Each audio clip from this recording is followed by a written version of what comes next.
today I am joined by the lovely Catherine. Catherine has a podcast called Me, Myself and My Vagina. So that might give you a little clue about some of our subject area today. Catherine is really passionate actually about raising awareness of women's health issues. And Catherine, I know you're really keen to break down some of those taboos, those things that we sometimes still feel a bit uncomfortable talking about. And you've really kindly offered to share some of your story today, in the hope really that maybe some women out there who might be struggling with some things might hopefully feel a bit less alone after hearing your story. So thank you so much for being up for sharing your story. Where should we start? Should we start, do you want to introduce yourself and sort of take us back to the beginning of your story maybe? Yeah, cool. So my name's Catherine. I'm the host of the podcast Me, Myself and My Vagina. And basically that actually came about because of my prolapse. So I've got a little girl, and around the age of, she was about 2. To be fair, I can't really pinpoint exactly, but I just noticed something wasn't quite right with my vulva. I had a bulge coming out. It wasn't discomfort, but there was like a heaviness around it. And it was one of these things that I thought, oh, do you know what? I will get it. I'll make that appointment. But obviously with a baby, you kind of just, your priority kind of is so low. It's everyone else is kind of in front. So it wasn't until I had my first smear test after my pregnancy and the birth, that the nurse kind of prompted me. She said, oh, have you got any gynae problems? I was like, oh, not really, but I've got kind of this bulge. It doesn't kind of look quite right. But then I was thinking, I've had a 24-hour labour. I had episiotomy, I had a forceps delivery. So I kind of knew it wasn't kind of be what it was before. Yeah. So I just kind of thought it was my new normal. And she's like, well, I think you should go and see a GP. So we done the smear test. I arranged a GP appointment. And that basically was when I was diagnosed with a prolapse of the pelvic organ. So that hit me. If I'm honest, from my whole journey, it's been the emotional impact that it's had on me rather than the actual physical symptoms. I've been really lucky in that regard. But being told you've got a prolapse was quite hard hitting, particularly because, for me anyway, I kind of associate it wrongly, naively, to old people. And I've never really heard of it before. And particularly during my postnatal and prenatal classes, you hear a lot of information, obviously, how to get pregnant during pregnancy, but it's this 4th trimester that you don't really hear anything of. And the change of our bodies, and I appreciate everyone's is going to be different, but I think we just need to have that, like, an awareness of it. It's getting better.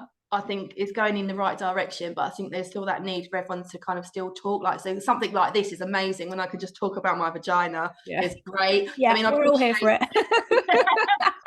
I appreciate not everyone is going to be as open as I am, but if, like you said in the beginning, if there's just that one person knowing that they're not on their own, because I felt really alone, if I'm honest, that was my biggest thing. Yeah. And so I had the appointment, got diagnosed, and then I was into the system of the women's health physio. So that I've been lucky in the sense that I haven't had to have any intervention with the pessary or surgery. So I've had my physio. And then I now decided, once it stopped, to have annual reviews. That's just something I took on my part, just to kind of think that, to make sure that still nothing's changed, it's not worsening. Because again, what I suppose my fear now is what's going to happen in the future. Maybe I might need physio, but surgery and other needs, can I kind of prevent that with my pelvic floors and doing things with those checkups now? So I didn't have any incontinence, but I know that women have, and some women do, and it is, I think it's the embarrassment of having a prolapse as well, because you can't see it. It's not like a broken leg, is it? You know, it hurts, ouch, you're in a cast, people can see it, and obviously once the cast is gone, you go for your physio and stuff, and you're kind of like mended. I'm not saying you don't get mended, but you can't see any of that, and it's very much from what you're saying. And obviously, if you don't want to say it, you're not really gonna go through that kind of, it's a massive journey. Like, there's so many bumps in the road, it's like unbelievable. And because of that, I don't know. So one day I sat back and I thought, do you know what? I can't be the only one who's got prolapse. Yeah. And to be honest, it's really common. 1 in 3 women will get a prolapse at some point in their lives. Yeah, we should be talking about it. I mean, Exactly. And statistics like that, you just think, why aren't we talking about it? And it's not always through childbirth either. It's all our stages of a female life can evolve from it. So it's just definitely something that we need to talk about and share those stories. And you know, if you go on the internet and Google your symptoms, it was something I wouldn't do personally. yeah. Or if you do, just make sure you go to like the NHS websites. Just be careful what you see, because it can be quite frightening, and you can hear some real horror stories. So that would be enough to kind of scare you in itself. So I think for me, a bit of advice I would give to people is, once you're diagnosed, I think it is important to understand and learn about prolapses, but making sure that you're going to the right places. Yeah. So I'm not medically trained. My background's fitness. So I've had 20 years experience within the industry as a gym instructor. I'm now a qualified personal trainer. I teach kind of a lot of classes. So I've kind of got that element with it, and I've got a degree as well in sports science. So I know probably more about the body than the average person, but I'm not going to sit here and say, you know, I would always say to anybody, if anybody says they've got any, or they feel uncomfortable, they've noticed something, that to go and see your GP or to book an appointment with your women's health physio.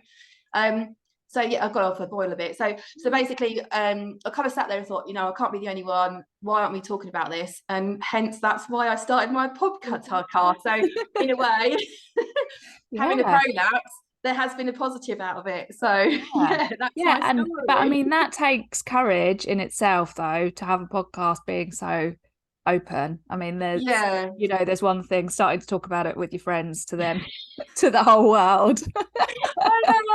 I don't know where this idea came from, if I'm honest, but I've gone with it, and I've really enjoyed it, and I am enjoying it. And I think, again, it's one of these things that, you know, I know that people aren't going to be as open as I am, but that's not why I'm just doing it to help spread the word, to break the taboo, to shatter this illusion that we can't kind of talk about our bodies freely, and without kind of being like a misconception about it, or feeling dirty about it as well. Because, you know, sometimes, you know, I do talk about female masturbation.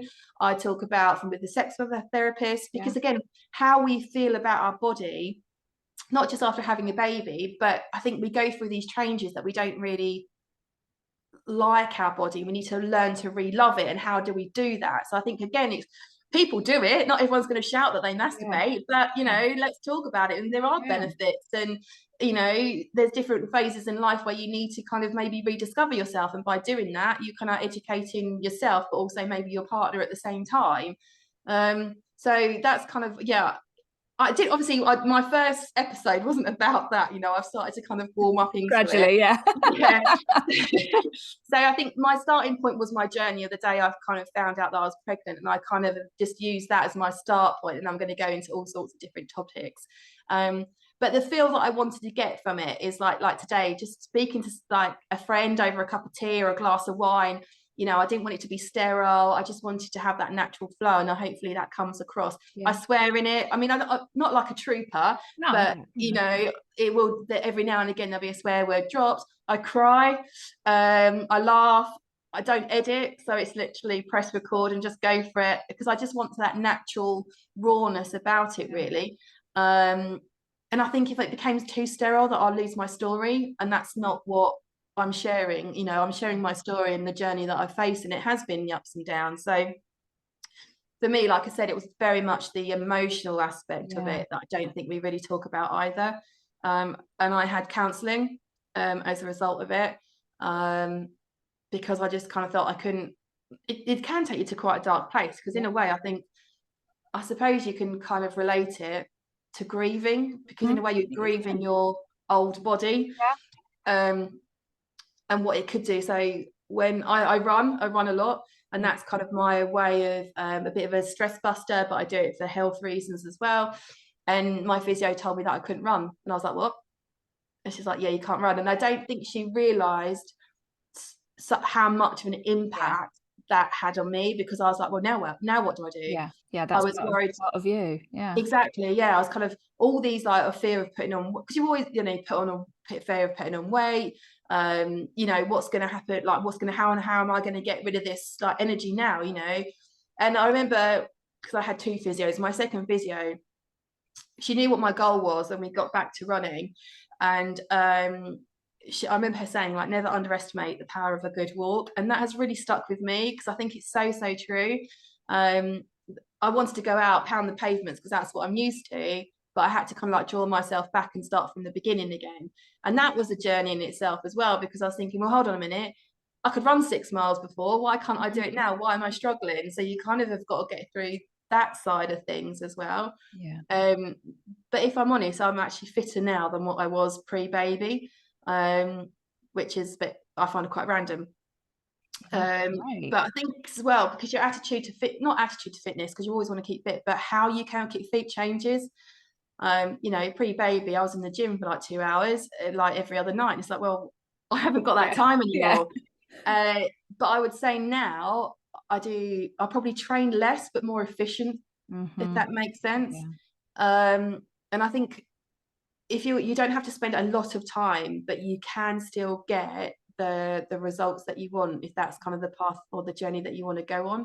And I think that's something else that I've learned as well. And some self-care as well is not selfish. I think it's really important. And I think you do need time away from the family, from the baby, for yourself, like mentally and physically, just to kind of reset, and then kind of go back and kind of just refocus, like I'm good to go now again. Because having a child is just, well, they couldn't tell you it all, because no one, well, not no one, but you know, you'd be slightly traumatized about the thought of how much change is it. But yeah, it is. I mean, it's like so much of what you're saying is that sort of the change of your body, the change in identity, the loss of free time, and all of those things. Obviously, having children is amazing, and if you're lucky enough to have children, it's a blessing.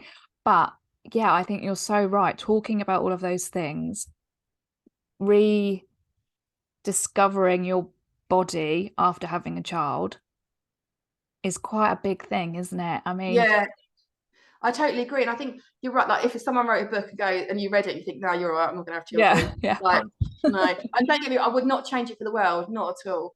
It was such a, you know, it's amazing what the body can go through. And listening to your, you know, particularly during labor, like, I was always told that, you know, you'll know when you're in labor, and I was like, but how will you know? It's like, but it's so true. You just kind of, your body just takes over, doesn't it? And you just kind of like need to listen to it. And it's the same with anything, not just like a prolapse, but I think with any medical condition, or, you know, something's not quite right, whether it's a mental health issue, whether it's a physical issue, you know your body better than anybody else. And I don't ever feel that you're wasting anybody's time by booking that appointment.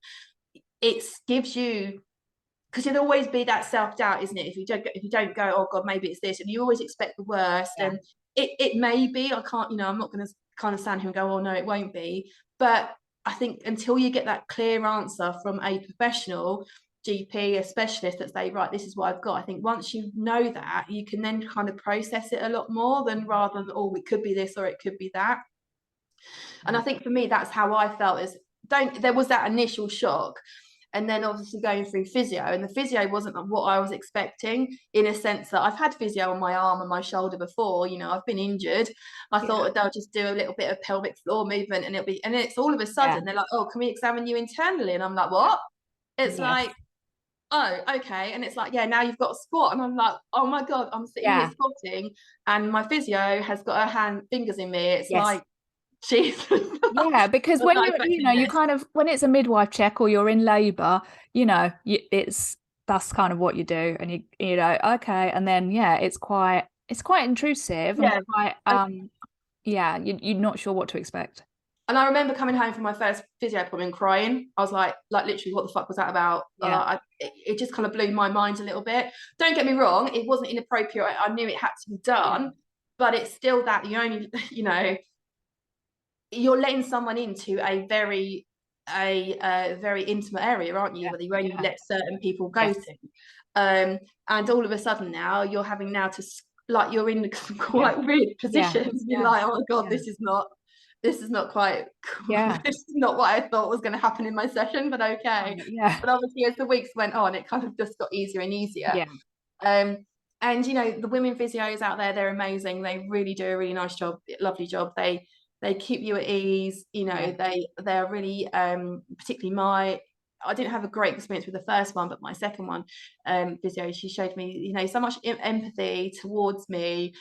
She knew that my goal was to get back to running, and that's kind of was our focus. And I just remember the day she said that I could like start slow, obviously, but when she said gave me those words to say you can start running again, I was like, I think I nearly cried, because to me that's where I wanted to get back to. And I think that's another, like, living with a prolapse is okay. Like, some people, it doesn't stop you. You just need to be careful or be aware. And I'm not saying, like, if you diagnose with a prolapse, go out and run a marathon tomorrow, or go and lift like 1,000, you know, 100K. There is a gradual build up, but if you do that build up right, and listen, if you get a trainer, listen to your body, particularly work on the breathing as well. So you're breathing, if you are lifting weight, you're breathing out on the right time and holding in on the wrong time.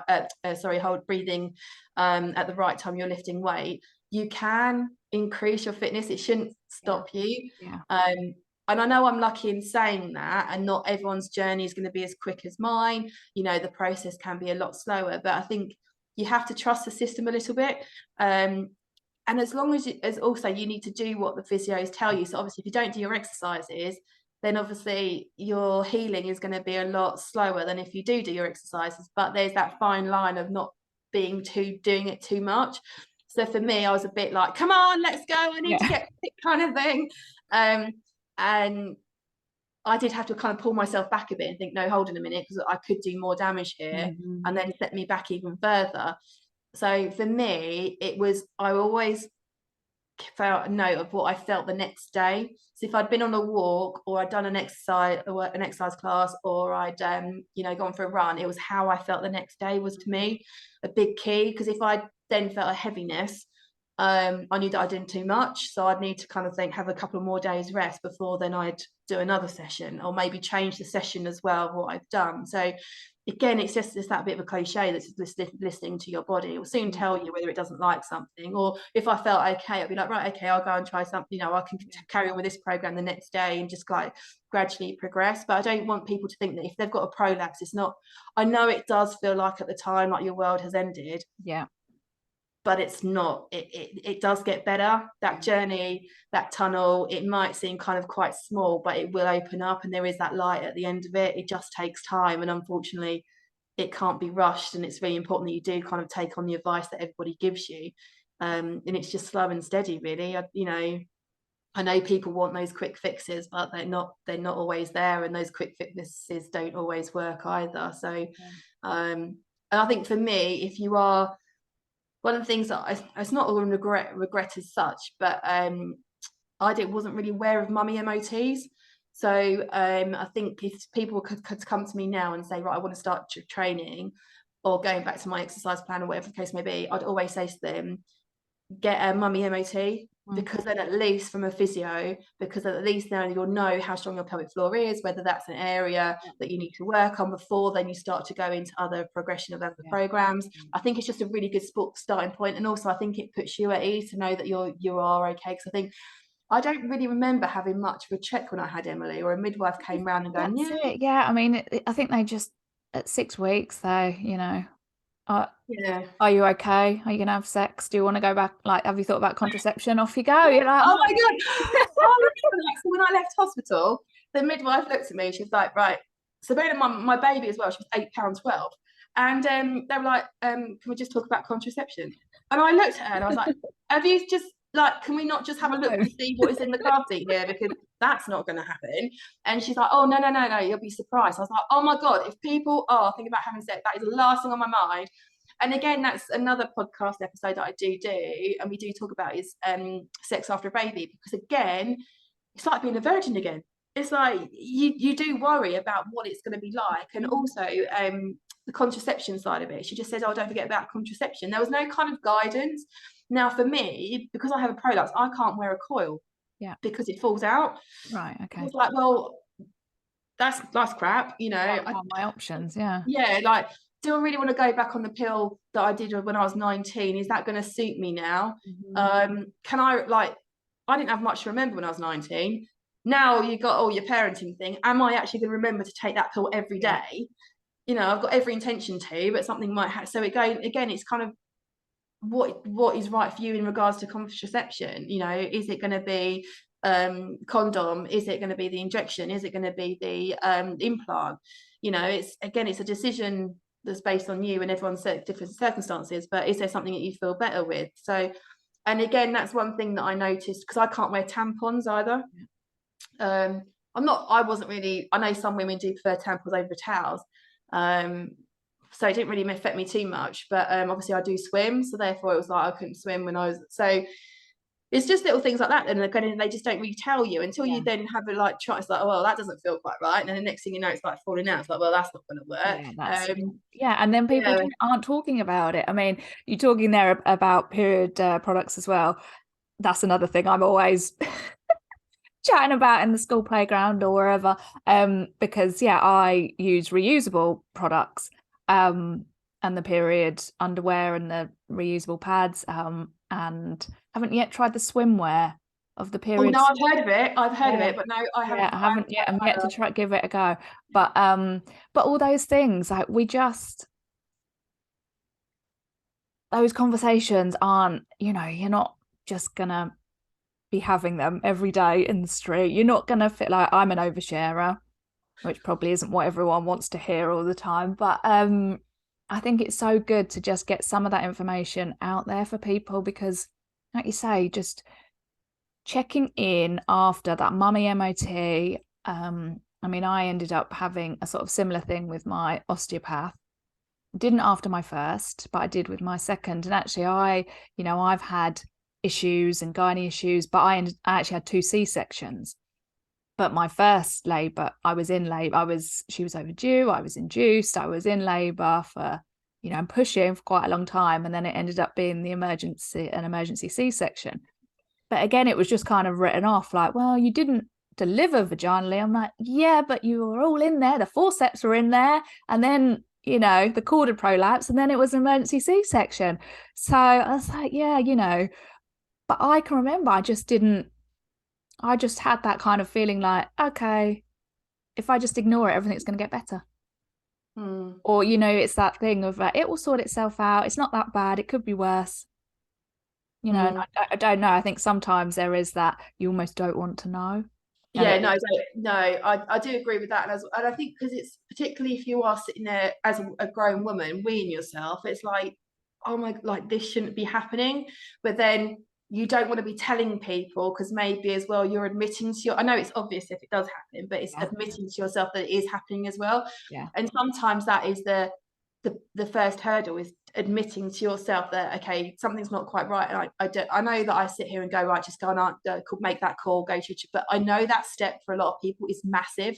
Making that call, talking about, but the relief that you can have when you start actually talking about your symptoms, and someone turns around and says, oh yeah, it happens to me, and you think, I'm not on my own. And that's the biggest thing that I think for women is that just I haven't got all the answers. I'm not going to sit here and go, yeah, I've got all the answers. I'm just kind of sharing my experience, and I know my experience can be different to somebody else's experience as well. But just knowing that you're not alone, and also, but there is help there. Sometimes people don't know where to go. Whether it is a G, because again, you don't want to waste it's a bit that old cliche, isn't it? I don't want to waste that GP's time. And it's like, but you're not. If you feel something's not quite right, you've got to go, and it's important to you. Because it get worse as well. Like, as we get older, if you ignored it, and then you start then hitting perimenopause, those symptoms are going to get worse, aren't they? And that's what I was going to say, like going into a different life journey, like menopause, even being overweight as well can affect prolapses too. There's a kind of like all sorts of things that, but also they're kind of a bit out of that. We can't stop menopause, it's going to happen. 50% of the population has got a vulva and a vagina, so why aren't we talking about it more? We're not going to be the only ones there. And I think this is where the programs like which Davina McCall has done, and there's another lady, can't think of her name. She used to be on GMTV, Andrea. Oh yes. Do you know who I mean? Yeah, it's not McLean. Is it McLean? Something like that. Both of us forgetting our names. Yeah, I'm on her Facebook group, and she's very, it's all about women. I suppose I don't want to say reinventing, because I don't think you're not reinventing yourself. You're just learning, and you're evolving. Because for me, it kind of opened up quite a lot. So, and I just remember you saying there actually a good point. It's like you do lose yourself as your own identity. Yeah. I went back to work. So I was a mum. I'd worked in a, but then you kind of forgot who you were and why you were doing things. It just kind of be a bit like an autopilot a little bit. And I think I had a bit of, I think it was during lockdown. So for me, I was at my heaviest in lockdown, and I was like, I got to a point, I just remember going, this is ridiculous. Like, I can't change what's going on with COVID. Let's just use this opportunity now to maybe focus on me. Emily was kind of 5, 6. She didn't need, obviously she needs me, but she doesn't need me. She's not in the same way. like going on 6, going on 36. She keeps telling me she's an independent woman. Oh, well, this is it. We want them to be independent, but it's hard just as a parent. Right time. Not when we're trying to get out or go shopping. Like when I need something like that, then it's a bit different. But I'm all for it, absolutely. Yeah. So I lost quite a bit. I lost over a stone and a half. And also, I think for me, like having being a personal trainer, I know how to do it. But I also worked with a personal trainer. And for me, I was actually a little bit embarrassed by that, because I was thinking, but what are people going to think as a personal trainer to then be personal trained? Because surely you should know it. And I'm like, well, yes, but I've done it for the same reason you've come to me, and again, that means that I've got an understanding of what it's like. I've been through that journey. And then have you heard of something called the House of Colour? Yes. Yeah, you have our different seasons and your colour. So I'm winter, so there's certain colours that suit me better than others. So I had that done, and I was thinking, this is kind of then giving me a little bit more confidence. And then the podcast came about, and I just kind of from there, I just really like evolved from it. So I think it's so important for women to, again, this going to the self-care. It's really important to, yes, you have a family, you're a mother, you are a wife, a partner, whatever the case may be, but you are still you. And I think sometimes it's important to sit back and find you again by doing what you love and doing what you want to do. So whatever that may be. Create a podcast. Talk about your vagina. Exactly. I am going to be talking about boobies too, so I don't want them to feel left out. Get the breast talk in there as well. Well, all bits of like women's health that we should be talking about it. And particularly with the men, I know mental health is very in the forefront with everything at the moment. And I didn't have postnatal depression, but I know people that have had it, and different severities of it as well, including males and females. So I think it is, again, it's just topics that we do need to talk about. Not everyone who's going to feel them, but it's just having this awareness of it, really. Because you might not, but someone might. I mean, that's just being a bit aware of all of those things, and maybe an understanding as well, to realize, oh, okay, like they're not okay, and you might not be, you maybe not be able to physically help them, but sometimes just being there for a cuddle, a cup of tea, just I have it sometimes when the panic sets in that I'm not near a toilet. So if I'm with someone, I'm like, okay, I kind of need you to keep the kids in check for a minute, because I'm just trying to get back in the zone here of keeping myself together until we're near a toilet, things like that. No, absolutely. So when I train women, and they've kind of, you have that conversation, they're like, oh, just to let you know. It's all very whispery voiced. I appreciate you don't want to say it out loud.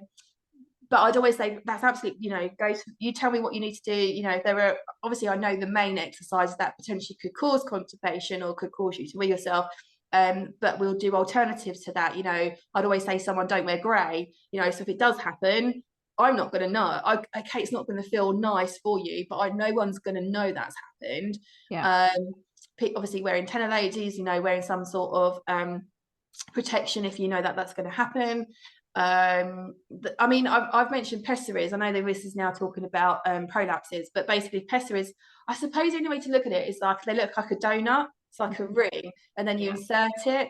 So basically it gives you a bit more support there. So again, that might be something someone needs to look into as well. And again, this would be where the conversation with your physio would have, you know, the treatment that is available to you. I remember because you can get like things connected to, I'm not really technically kind of minded, but you can get like a device that is actually connected to your phone that you insert, and it tells you about how, because again, we're told about pelvic floor. So when I left the hospital, oh, don't get your pelvic floor. Like, yeah. Because I think everyone thinks they know about their pelvic floor, but I don't think they really know how to do your pelvic floor. So again, it's just something we need to be shown or told about, or just have a little bit of time, someone going through that with you. Because again, that's something my physio did when she was examining me. She was like, right, you now do, and that's kind of how they grade a prolapse as well. I think the scale is like 1 to 5. So depending on kind of where you're sitting, they can grade you as well. So then obviously that will depend on like your treatment too. And obviously that's their way of assessing whether like improvements are being made as well. I don't know what the point of it. Oh my God. No, well, it's because we're covering off everything here, Catherine. We were talking about the pessary, weren't we? And so again, it's just depending on kind of, don't be afraid to ask those questions. I think is, you know, I'm not saying that your physio doesn't know, because of course they know, but if you're not sure what they're saying, because they might have said it a bit more technical than your understanding, just ask them, you know, what does that actually mean? Oh yeah, that was it. So your pelvic floor, and then it's this finite device is connected to your phone, and then you can insert it, and then you can see how strong your pelvic floor is as well. I mean, I haven't done that because I just think that's just, I don't know, it's just not, doesn't really sit with me. But I do have a thing that I do insert that's a bit more manual, and it's the only way I can describe it is like a helicopter. So you insert it, and then you've got a helicopter blade, and then this either goes forward or back depending on whether you're doing your pelvic floor right. Yeah, I got it for the physio, so it's like, oh good, that's nice. Yeah, thanks. Also, I mean, I know I'm sorry to keep going back to your prolapses. There is actually clothing that you can buy that is actually designed to provide more support around your pelvic floor area as well. So again, it is quite expensive, but some people think that you know, that is value for money if it means they've got that support and they're able to still continue with exercise. So but you don't just have to think, you have to just do things, you know, there are things that can aid you to do more if you want to. I think you know, it's not, we don't have a good time. Women, you know, sticking things in us is just like, we have a lot to deal with. We do, don't we? We do. And I mean, if someone is watching this now and they're feeling like things, I mean, obviously there is light, as you said, at the end of the tunnel, but it's, I suppose, making that first step, going to the GP, getting that referral, then is it to the physio? And do you feel that if you're not getting the right response, or you're not feeling that you're being heard, so for instance, you said you with your second physio, like, I guess you find someone that is supportive, find the GP that's supportive, find the GP or the women's health osteopath or someone that really gets it. Absolutely. I think that the relationship, because obviously it's a very personal thing, so it's a bit, so with me being a personal trainer, I know there's going to be some people that are not going to like my style, they're not going to like me, you know, and I totally get that, and that's fine, and I don't take any kind of I don't take that personally. We just don't click, and if people don't want to, you know, and that's fine, you know, because I would prefer you to be able to come to me, be confident to speak to me about anything, and obviously whatever we say is confidential, unless there are certain things that I am concerned about, then, you know, I might need to highlight it to certain people. But it's very much a case of finding someone that you feel comfortable with. So basically what happened with me, my first physio was very abrupt and very blunt, and I think that's partly where I had to have counselling. You know, she told me, we were talking about sex, and she said, have you had sex? And I was like, no, of course, like, no, that's not happened. Yeah. And she's like, well, why not? It's like, I don't like my body, you know. And again, part of that is how you feel mentally about yourself within your mind, and obviously then that shows internally, externally, doesn't it? And it's like, I wasn't comfortable with my body. Like, who would want to go down there when it doesn't look attractive anyway? You know, it was just, and she's like, oh yeah, just come off the pill. And I remember her literally doing it. She's like, and just go, I get back on it. And I'm like, but what does that mean? Like, Yeah. I don't know, like, and then she just kind of was quite, she didn't really understand my running and my fitness, and kind of being told then not to be able to do this, and how much that kind of, I know it needed to be said, but maybe how she delivered it might have been a bit softer. Yeah. And so yeah, and I didn't make the change personally, it just so happened, but I was contemplating it. I think it was about my third session that I went in to have my appointment, and I had a new physio, and that's how it, like, literally one day I had her, and the next day I had her, and my other physio was completely different. It was like chalk and cheese. She was so nice, and so, you know, like the empathy she showed towards you. She had a child herself, you know. She hasn't, I don't, obviously she didn't say where she'd been. You could just see she understood where you were coming from, and the fact, you know, she knew that I wanted to get back to running. She knew it's something that I couldn't do straight away, but that was ultimately, that's what was my goal. And that's kind of, she was listening. And I think that's the thing, you want to be heard. You just don't want someone like nodding in the right places. You want someone to actually hear what you're saying. So it might take a couple of sessions. I'll be honest with you, with the female physios that I've met, they're all so lovely, you know. I haven't, apart from that, but I've spoken to, I've got a female physio on my podcast as well, and they're so kind. Because they know that it is such a intimate, you know, area that they're kind of working on, I suppose. And I think it is important, if you, and it I mean, I went through the NHS, but maybe go privately if you have the, you know, if that's another way to do it. You might also go off recommendations. If there's someone that you know, that there's a physio within your local area that someone has used, then they've had a really good experience, and obviously go from them as well. But I think it's like anything, you've got to feel comfortable with the person, definitely. Especially with that sort of, like, exactly, yeah.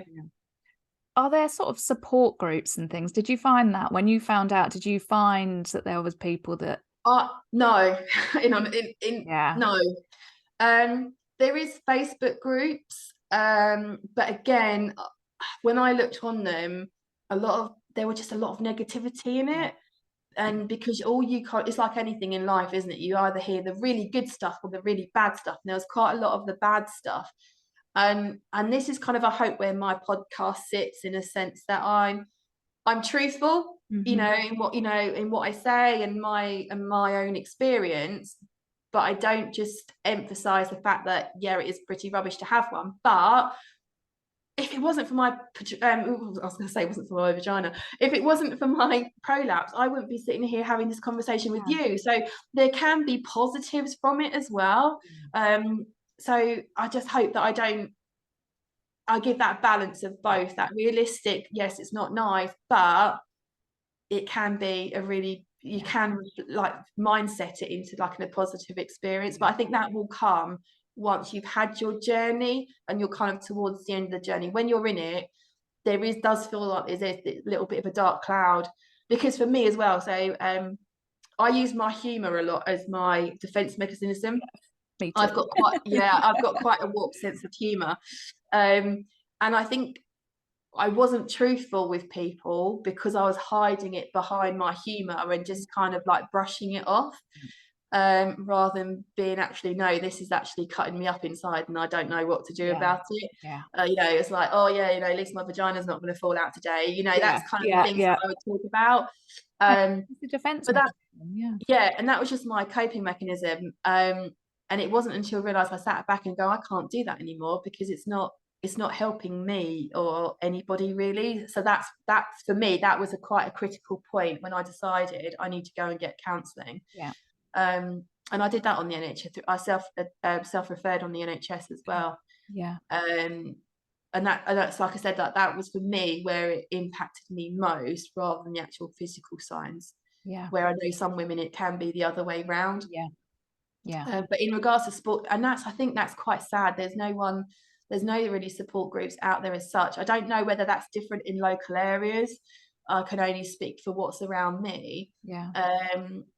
But even now, I couldn't kind of suggest, and again, that's I suppose another reason why that I did my podcast, as I suppose as a support group Yeah. indirectly, Yeah. so that someone could kind of listen, and obviously if people want to contact me via via my Instagram page, and absolutely, I'm always, like I said, I'm not here to have all the answers, but I maybe I'll be able to direct you, or just say, actually, that's what I don't, this can happen, and just kind of share my experience, really. So it's sad, and maybe that's something that I could look into. That's the next But thing. yeah, no, off the top of my head, I don't really know of any support groups. Don't get me wrong, it's important to speak to friends and family, Yeah. have a close network of people. But again, you might not want to. Yeah. I That's the thing. mean, yeah, and I suppose it's um yeah, friends, family, and educating if you've got a partner, or a new, the one you're with, or a new one, or whatever, whatever's going Yeah, on for you. That's like you just talked about, that's another big thing. Like when you do feel like you want to get back at it, having those conversations, there's just so much, it's to be just quite taught. daunting as well. It's not just as easy as like getting back on it, isn't it? I think No. there's so much. There's that, oh God, is the kid going to wake up? There's all that as well, isn't Yeah, it? yeah, there's lots And of then also as well, like on date nights, ultimately you probably do want to end up having sex, but then it's feel a bit pressured, because like the kids have gone away, or like a night away somewhere, and it's like, oh my God, like, and then it doesn't quite pan out, and then you think, oh my God, then that's rubbish. There's just like, it's yeah, not, just so yeah. many. And even if it's not a prolapse, I mean, like, so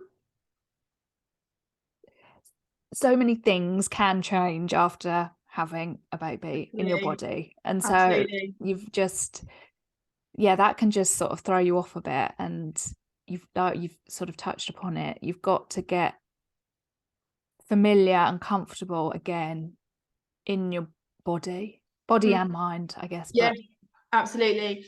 Because obviously women will naturally change shape. And I think this is where this does bug me with the fitness industry. The mummy tummy, the new one at the moment is like the mum bum. So basically where your spine and your pelvic floor and your pelvis is actually affected by childbirth, you're kind of tilted forward, so you okay. kind of lose your bum. So that's, how to regain your your bum. It's like, fuck off, Yeah. that's not helping me. Yeah, that's you the know least of my worries right now.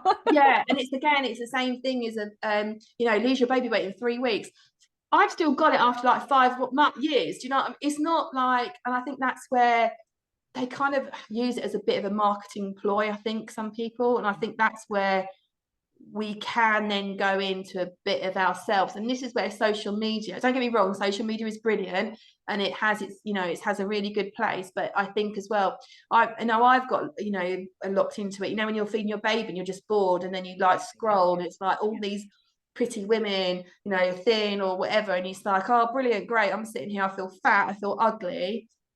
Don't get me wrong, I've got a baby, I wouldn't change that, but it doesn't kind of like help either. And that's why I don't edit a lot of my posts, and my posts as well on my Instagram, I don't edit. I might change the filter, but I don't actually edit anything. Yeah. It's me. Like, I don't change anything about my face and stuff. So I've got workout shots, I've got workout videos on there when I look like a sweaty mess. It's just, and I think that's Reality. that realism that we need to create, and it does take time, because they say it takes about a year to actually recover after childbirth. Because again, we've still got the relaxing in our joints, which obviously affect the flexibility of our joints. So we could be over mobile. So if you do too much too soon, you might have joint injuries as a result of that. If you do too much too soon and we haven't quite learnt that our pelvic floor is not strong enough, it can lead to kind of to things like that. Because your whole core, your pelvis, that's kind of the grounding of everything. If that's not there, kind of nothing else really kind of would Yeah. work eventually. Yeah. So I think you've just, sometimes you just, and again, this is what I mean. If you are going online or searching people on Instagram or whatever, again, it's just been people that have the qualifications within the industry, have the experience, but also just can validate what they're saying as well. So like, obviously NHS, there are like the NCT as an example, they've got information on their websites. Just be careful about what websites and who you follow would be as well, a bit of advice too. Okay, brilliant. Catherine, thank you. I feel like we've covered a lot. Yeah, are there any final things that you want to share, or any parting final words of wisdom? Oh, just, it can be really daunting and quite a frightening journey, but just know that you're not on your own, and you can, with the right treatment, seeing the right people, it can get better. It might take time. It's not kind of something that's going to happen overnight, but having a prolapse isn't that bad. And I guess let's just quickly recap. If someone's sitting here not quite sure that if they've got a prolapse, so I mean, what are the most common? The most common signs, Yeah. you might see a bulging through. So it depends. That's another thing. You've got to get comfortable looking at your own body. Yeah, absolutely. And don't get me wrong, like, you might need Get a bit the mirror of out beforehand. Right, it can do. Yeah, and it does take a bit of psyching up. So yeah, you might actually see. I mean, I didn't need a mirror to see the bulge. I could see it just by if I was on the toilet. There a feeling of heaviness as well. So things like dragging down. You can't wear a tampon, or you find it doesn't sit properly. A menstrual cup as well doesn't quite work for you either. Incontinence as well, because again, there are different types of prolapses. If you have painful sex, or sex is painful for you, you might notice some bleeding, some spotting. Again, all the symptoms are listed on the NHS website, so I would direct someone to have a look at that to see what the symptoms are. Ironically, because this June is actually Prolapse Awareness Month. So on my on my Instagram page, these are kind of the things that I'm going to be posting. Fab. All right, I'll make sure I put your link in as well. Oh, thank you. So I'd go to the website, and if you think you've got any of those, then I would go speak to your GP. And it might be something that almost, it's not necessarily that you're instantly going to notice straight after having the baby. It could be something that becomes more apparent, or after you've had the second one, or just keeping an eye on yourself. Definitely. Yeah, and also for me, the biggest lesson I've learned is also maintain it. So what I mean by that is have these yearly checkups with your physio, and also as well, but don't wait for that year's checkup. If you notice something's not quite changed, or something's changed, and obviously book another appointment sooner for sure. Okay, brilliant. Thank you so much, Catherine. I'm going to put your links and your the link to your podcast and your Instagram in there. And if anyone's got any questions, or is looking for a bit more support, let us know. Definitely. We can, maybe we can have another session or something and chat about some of these things. That'd be amazing. Yeah, that'd be great. Thanks, Catherine, so much. Thank you for having me. Thank you. Take care. Bye.